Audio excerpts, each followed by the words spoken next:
on a sorti pour voilà, vous verrez une petite caméra Solène qui représente la team Allociné avec un micro. N'hésitez pas à vous arrêter pour donner votre avis sur les 2 épisodes que vous venez de voir. Sans plus tarder, je vais vous demander un tonnerre d'applaudissements pour accueillir l'équipe du film.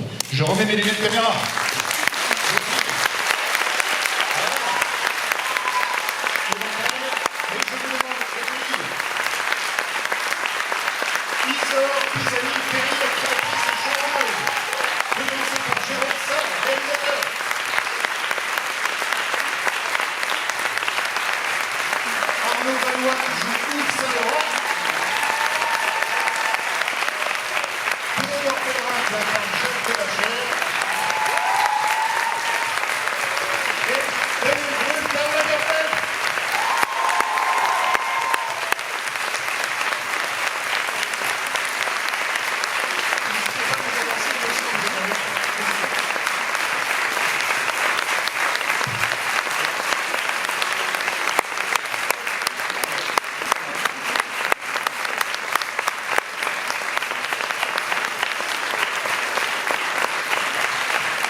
Les gens ont été payés. Ça nous a coûté très cher. Ok, d'accord. Le budget 2024. Ça nous fait plaisir quand même.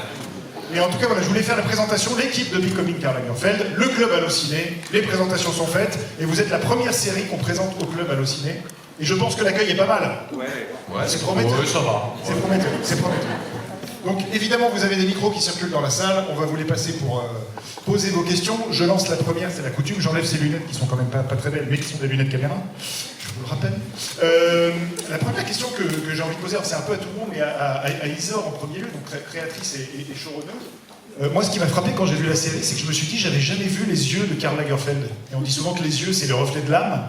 Et donc en fait, c'est une série qui permet de capter un peu l'âme de quelqu'un qui était très mystérieux et un peu une icône. Est-ce que c'est ça qui vous a attiré de capter qui était Karl derrière Lagerfeld finalement? C'est sûr que c'était la première question qu'on s'est tous posée, parce que de toute façon, on ne peut pas écrire une série sur quelqu'un avec lequel on ne connecte pas émotionnellement. Donc il y a eu tout un travail de comment on craque ce personnage, cet homme qui s'est construit sa légende toute sa vie et qui n'avait pas du tout envie qu'on accède à son intériorité. D'où les lunettes, d'où toute la tenue, etc. Daniel, vous êtes en partie allemand, vous êtes aussi espagnol, je crois. Ja. Est-ce que c'est une icône aussi en Allemagne, Karl Lagerfeld? Parce qu'en France, c'est vraiment voilà, quelqu'un d'iconique. Est-ce qu'il y a la même relation et quel regard vous portiez sur Karl Lagerfeld? Oui, bien sûr. Non, il est très connu, très respecté. Mais peut-être on a un peu de jalousie en Allemagne parce qu'on pensait... pourquoi Paris et la France? Il y avait une interview très drôle qu'il faisait une fois quand il est retourné à Hambourg, c'était sa ville. Et Hambourg est une ville en Allemagne qui est très fière d'être la porte au monde, non? Pour les bateaux qui sortent à la Chine et tout ça. Et dans une interview, on a demandé pourquoi Paris, pourquoi pas Hambourg, la porte au monde? Et il disait oui, exactement, c'est la porte, mais moi je voulais le monde. Et il est parti. Et pour moi, une des raisons de faire cette série, c'était le fait de le faire en français. Quand j'ai reçu l'offre, j'ai demandé c'est qui veut faire quelque chose sur Karl Lagerfeld. Et on m'a dit, des Français à Paris, c'est en français. Et je disais, oui, ça c'est Karl. Parce qu'il aimait beaucoup la culture française et Paris, c'était sa maison. Et moi, j'ai toujours pensé qu'il était plutôt français qu'allemand. Alors, j'ai évidemment, moi, plein d'autres questions. Mais la parole est à vous. Alors, je ne sais pas s'il y a une première question dans la salle. Levez la main, présentez-vous. N'ayez pas peur, ça va bien se passer. Allez. Alors attends, je vais te prêter mon micro aussi maintenant, c'est bon, le micro arrive. Donc n'hésite pas à te présenter. Oui, et si vous pouviez avancer un tout petit peu, parce que du coup les projecteurs, voilà, là vous êtes magnifiquement dans la lumière. Portugais, c'est ça? Donc, non, je plaisante. Il y a beaucoup de choses qui ont été montrées déjà sur, non pas sur Lagerfeld, mais je parle au cinéma, sur Saint-Laurent. Cette question s'adresse peut-être à tous, et vous aussi. Est-ce que vous avez vu les Saint-Laurent de Jalie Lesper, de Bonello? Il y avait Julia Fort, qui est une actrice très chère à Bonello, et dans quelle mesure, si c'est le cas déjà, dans quelle mesure ils vous ont inspiré ou il a fallu s'en éloigner? Enfin, c'est une manière de travailler qui m'intéressait. Et c'est dur de lancer la première question. C'est dur. Mais c'est là on peut prendre ça. Ouais, c'est super. Faites sous la pression. Ok, merci. Là, c'est le premier tiers de la question, c'est ça? Ok, c'était ma question. On avait dit des questions courtes, hein. On l'a dit Ouais, avant. non, c'était juste une remarque, j'ai trouvé, et j'en parlais avec mon ami, j'ai trouvé que vous, Daniel Brühl, vous avez des accents, vous m'avez fait penser à Alain Delon sur certains plans. Voilà. Si, Ils sont définitivement payés. non. Oh, quelqu'un qui met ça. Non, et une deuxième question, on a le droit d'en poser deux, ok. Là, on n'a vu que 2 épisodes, bien évidemment, mais je trouvais que peut-être on voyait autant Karl Lagerfeld que Jacques Devacher. Mais c'est mon sentiment et ça n'engage que moi. Merci, bonsoir. C'était formidable.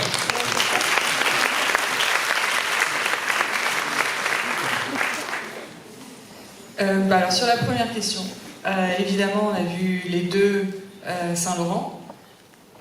Moi je suis une grande fan du travail de Bonello et en particulier de ce film parce qu'en fait c'est pas... Dans un cas c'est un biopic, celui de Jalie Lesper, et puis dans l'autre c'est en fait beaucoup plus que ça parce que c'est un créateur qui réfléchit à ce que c'est que la création à travers le personnage d'un autre créateur. Il y a des scènes extraordinaires, donc c'était vraiment une référence évidemment pour moi. Mais on n'a pas regardé que ça, en fait il n'y en a pas tant que ça les films qui parlent de la mode, mais il y a par exemple Falbala de Jacques Becker, qui était notamment, qui était une référence aussi parce que sa mère était couturière de haute couture, donc il savait de quoi il parlait. Il y a Qui êtes-vous, Polymagou, dont est-ce que c'est... je me souviens plus qui est le réalisateur, mais c'est vachement bien, ça se trouve sur YouTube.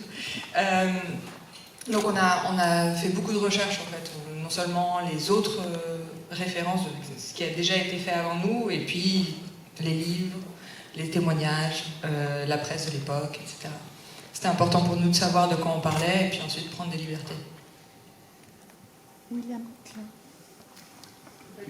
Alors peut-être une question pour Arnaud et Théodore. Comment vous décririez chacun l'approche de votre personnage? C'est des gens qui ont évidemment existé, mais que moi je connaissais pas forcément. Je connaissais Yves Saint-Laurent, mais je connaissais pas Jacques Devacher. Et alors, en faisant quelques recherches, j'ai vu qu'il était décrit comme un dandy vénéneux et le serpent dans l'herbe. Et voilà, est-ce que c'est quelque chose que vous avez mis dans votre interprétation? Et de la même façon sur Yves Saint-Laurent, qu'on a l'impression d'un espèce d'enfant gâté qui prend un peu ce dont il a envie sans se soucier des autres. Est-ce que vous pouvez tous les deux nous parler un peu de votre approche? Oui, mais je pense qu'en fait, on connaît peu Jacques. En fait, il est peu connu du grand public, mais ça restait quand même une icône de son époque. Et donc, il y a quand même plusieurs avis sur qui il était, puis plusieurs perceptions de lui qu'on peut lire, justement. Puis les descriptions sont très cinglantes ou le mettent vraiment sur un piédestal. En fait, c'est quelqu'un qui laissait vraiment personne indifférent, qui savait comment attirer le regard, puis en jouer. Puis je pense que c'est ça qui en fait quand même un personnage fascinant, c'est qu'il était quand même beaucoup plus que le personnage qu'il mettait de l'avant, finalement. Il créait vraiment une mise en scène de lui-même. Puis ce qui est la force de l'écriture d'Isard puis de l'angle de la série, c'est d'aller explorer finalement, parce qu'on l'a vu dans les 2 films de Saint-Laurent quand même, mais de façon très très brève. Puis là, on donne accès quand même à tout son désir quand même, puis son insécurité, puis son désir d'être artiste, puis d'être dans la création lui aussi, comme Karl l'était, puis son incapacité à le faire. Voilà. Merci.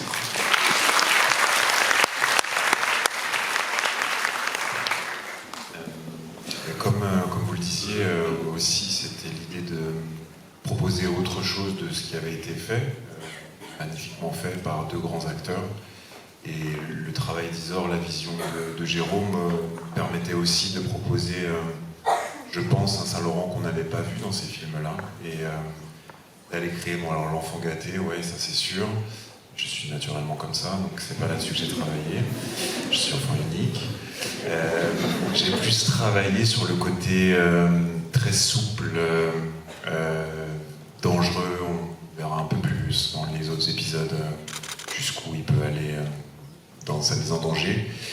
Et de montrer un être de chair et de sang derrière la grande icône, et pas un génie, mais juste un homme comme vous et moi. Bonsoir. Alors, la première question de la salle. La première question a été faite, et du coup, là-bas, il y a une main qui se lève. Très bien. Donc, n'hésitez pas à vous présenter, prénom, tout ça. Bonsoir, je m'appelle Maxime, j'ai 24 ans et je suis étudiant en cinéma. Je m'intéressais plus au niveau de la création et du tournage de la série. Effectivement, on voit qu'il y a beaucoup de jeux sur les regards, sur le non-dit entre les personnages.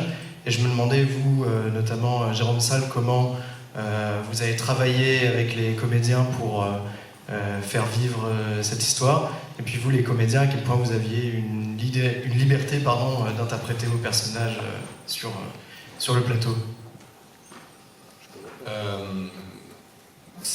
Moi, c'est ce qui m'a le plus intéressé, en fait. Arnaud, le producteur, m'a fait lire les textes, les 2 premiers épisodes, en l'occurrence.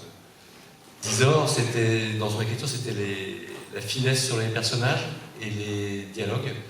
Et en même temps, ça c'est le point de départ, parce que c'est vrai que notre métier après, quand on est sur le plateau, c'est aussi de filmer entre les lignes, je dirais. Donc c'est qu'est-ce qu'on amène par rapport à ça.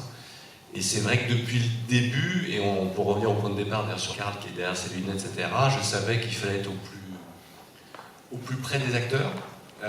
Et donc ça a été vraiment, dès le début, moi, l'esprit de ma démarche, ça a été ça. Ça a été vraiment d'être au plus près de tous ces acteurs-là, en plus que j'ai eu la chance d'avoir, parce qu'ils étaient tous merveilleux, d'être au plus près de leur peau, et particulièrement de Karl, qui du coup ne cesse que de se masquer, et il fallait aller vraiment chercher chaque émotion que donnait Daniel. Donc voilà, ça a été ma ligne directrice tout le temps. Et de toute façon, plus ça va, plus j'ai l'impression que mon métier, c'est que ça, c'est d'essayer de raconter une histoire. Voilà. Donc j'étais obsédé que par ça et pas d'effet particulier.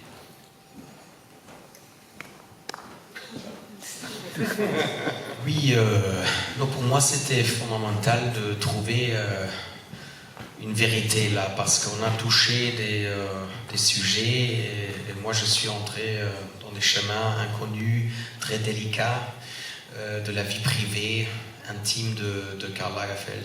Alors je sentais beaucoup de responsabilité, de respect, parce que je admire Karl Lagerfeld, je le respecte beaucoup. Alors il faut prendre de propres décisions et de se lancer et de ne pas retenir les émotions et de trouver la vérité. Et là, un des cadeaux, c'était ce monsieur ici, Théodore Pellerin, parce que c'était la première fois que j'ai fait, où j'ai raconté une histoire d'amour entre deux hommes. Alors, on ne sait jamais comme ça va passer, non? Et quand on s'est rencontrés à Paris, ça fait 2 ans, immédiatement, ça faisait clic et je savais, super, non? Ça va être vrai. Et oui, on a réussi ça, non? Et je peux dire qu'il y a des moments dans cette série qui sont des mieux que j'ai jamais fait au niveau professionnel. Et c'est grâce à Théodore, non? À sa tendresse, générosité et vérité et tout ça. Et ça, c'est à la fin le plus beau de notre travail, non? Ça, c'est le climax pour moi. S'il y a des secondes ou même des minutes dans quelque chose que tu fais, que ça devient la réalité. Au point que j'ai appelé ma femme et je disais mon amour, je suis amoureux d'un homme. Et elle disait, oh j'aime beaucoup cet acteur, c'est bien, on avait une relation ouverte.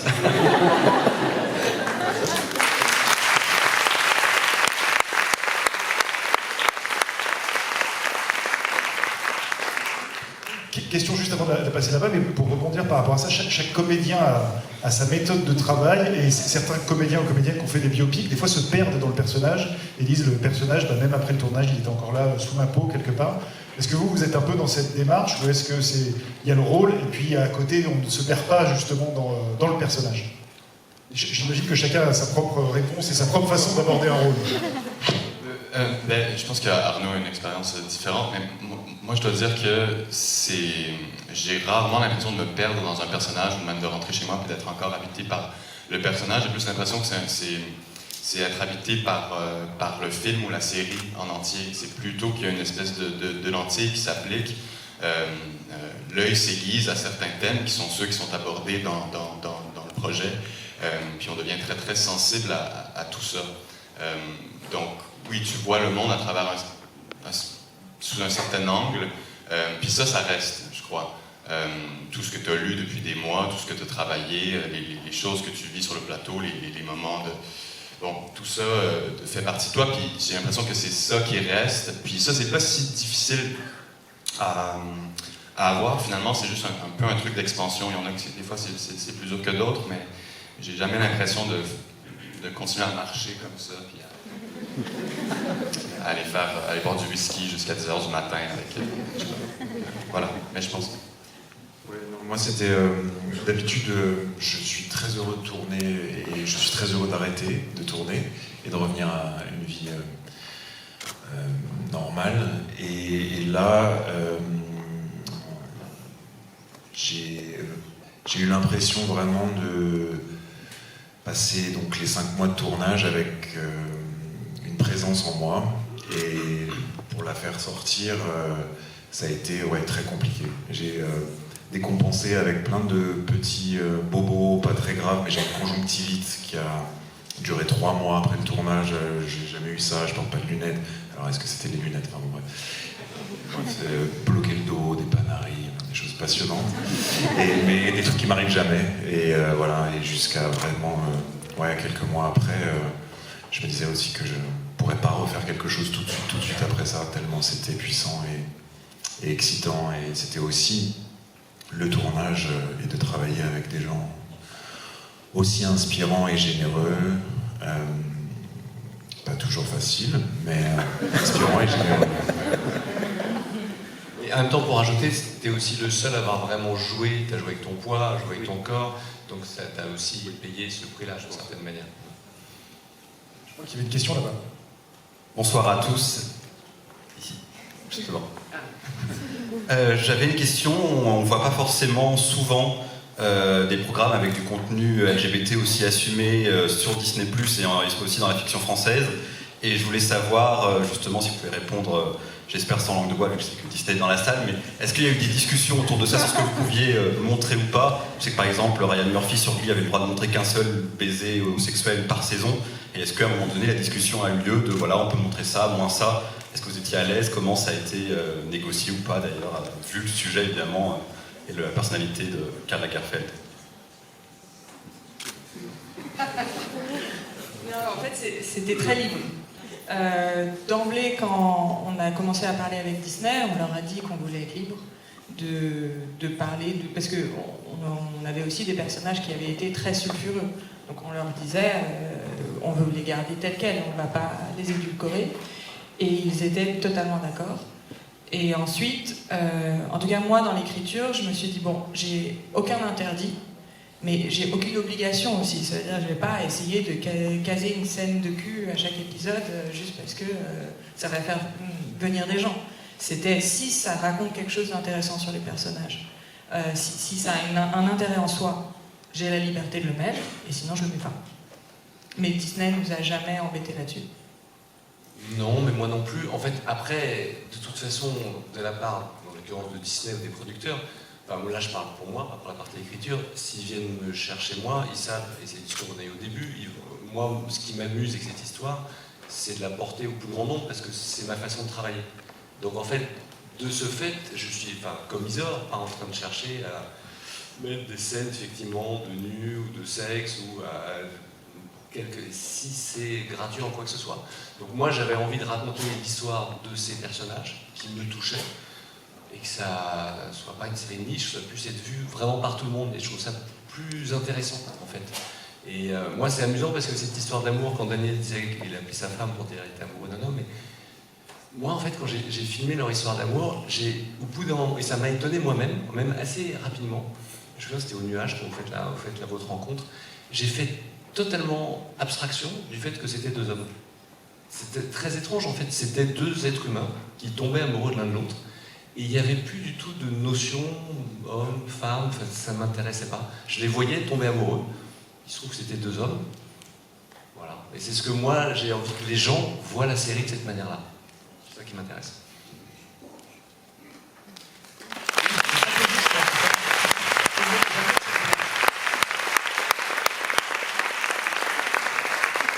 Par rapport à vos recherches tous les 5 sur le monde de la mode, alors évidemment, je connais mal le monde de la mode, mais j'imagine que c'est pas le monde des bisounours, mais on découvre un monde extrêmement cruel. Est-ce que c'est quelque chose qui vous a surpris? Le monde est cruel. Le monde est cruel, mais le monde de la mode particulièrement. Est-ce que c'est quelque chose dans les témoignages ou dans les recherches que vous avez fait de découvrir la cruauté et la dureté de ce monde? Je crois que c'est cruel parce que c'est un tout petit village. Et c'est ça, c'est parce que tout le monde se connaît et que tout le monde parle sur tout le monde que c'est la cour de récré en fait. Nous, quand on pensait au Club 7, qui est donc le lieu où ils ont et le restaurant et le club, moi je me dis toujours c'est la cour de récré avec les populaires, les moins populaires, ceux qui veulent, les wannabes, ceux qui veulent ressembler aux populaires, etc. Mais je ne sais pas si c'est plus cruel qu'un autre milieu en vrai. Avec des gros égos quand même. Avec des gros égos, ouais. Donc ça aide pas forcément. C'est-à-dire qu'un petit monde avec des gros égos, ça aide pas. Et une obsession avec la jeunesse, puis la nouveauté, et donc ouais, quand même. Oui, avec la nouveauté, t'as raison. T'as aussi cette pression-là, qu'en fait, ça ne va peut-être pas durer. Oui, il y a un autre truc qui rend le milieu quand même, c'est vrai, plus difficile, c'est que tous les créateurs le racontent, c'est en fait, c'est pas parce qu'on a fait un bon défilé qu'on n'a pas tout approuvé au prochain défilé. Et ça, c'est épuisant pour eux, parce que c'est déjà, vous avez à peine fait votre défilé, il faut faire le prochain. Mais en plus, vous pouvez faire un truc génial, si le suivant, vous faites un truc nul, tout le monde va vous tomber dessus, comme si vous n'aviez pas derrière vous 10 ans de carrière, où vous avez pu prouver que vous aviez du talent. Ça j'imagine à quel point c'est épuisant. Et comme acteur, c'est toujours un plaisir d'avoir cette dynamique Mozart Salieri, non? Alors que c'était génial, les scènes que j'avais avec Arnaud, avec Yves Saint Laurent. C'est l'amour, la haine, le respect, la jalousie, c'est tout ça la compétition. Mais les deux ont besoin un de l'autre. C'est comme Nadal et Federer et Djokovic. Alors, levez la main, est-ce qu'il y a une question? Là, je vois deux mains. Si, il y a une question. Bonsoir. Je ne sais pas où est-ce qu'on est. C'est là, pardon. Bonsoir, je m'appelle Anthony. Tout d'abord, bravo. J'avais une question double. Qu'est-ce qui vous a le plus plu au sein de cette aventure et qu'est-ce qui a été le plus grand challenge? C'est pour qui la question du coup? Pour vous tous. La vache. Alors moi je commence, je fais court du coup parce que c'est pour nous tous. Le plus grand challenge pour moi c'était de sortir de ma zone de confort par rapport à ce que j'avais fait avant et de m'emparer du texte qu'avait écrit Isor, faire quelque chose qui est beaucoup plus intime par rapport à ce que j'avais toujours fait avant et d'être capable de raconter cette histoire. Voilà, ça c'était mon plus grand challenge.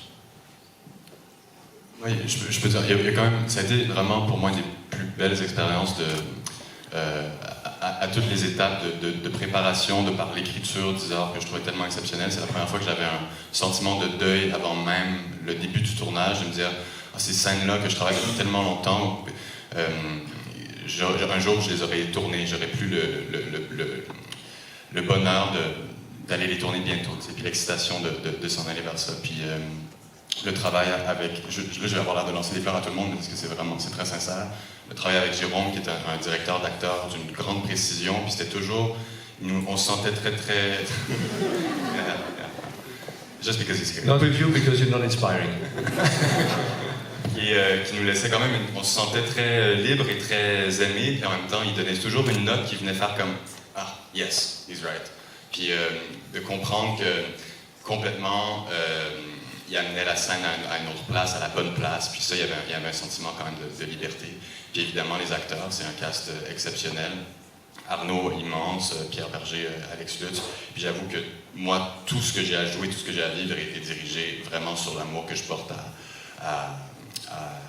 à Carl, que Jacques porte à Carl, puis le partenaire qui était Daniel, je pouvais pas, je pense pas que tu peux demander mieux. C'est vraiment quelqu'un d'une immense générosité, d'une immense présence qui te rend meilleur toi comme acteur. Puis voilà, dès la première scène qu'on a tournée, j'étais dans une espèce d'état de bon, c'est super, tout ce que j'ai à vivre, je vais pouvoir le vivre, le projeter sur lui, puis ça va être amplifié par son talent.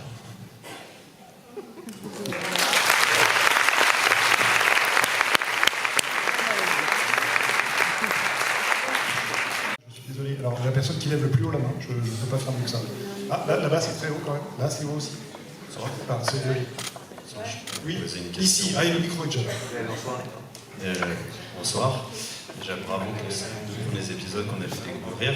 Je voulais savoir au niveau de la création des personnages, comment en fait vous avez eu ce contraste entre la relation que Jacques a avec d'un côté Yves Saint-Laurent et Karl Lagerfeld de l'autre, où l'un est beaucoup plus dans les non-dits, dans les regards, alors que l'autre il y a beaucoup plus le corps justement, cet aspect sexuel qui revient. Comment vous avez bâti cela?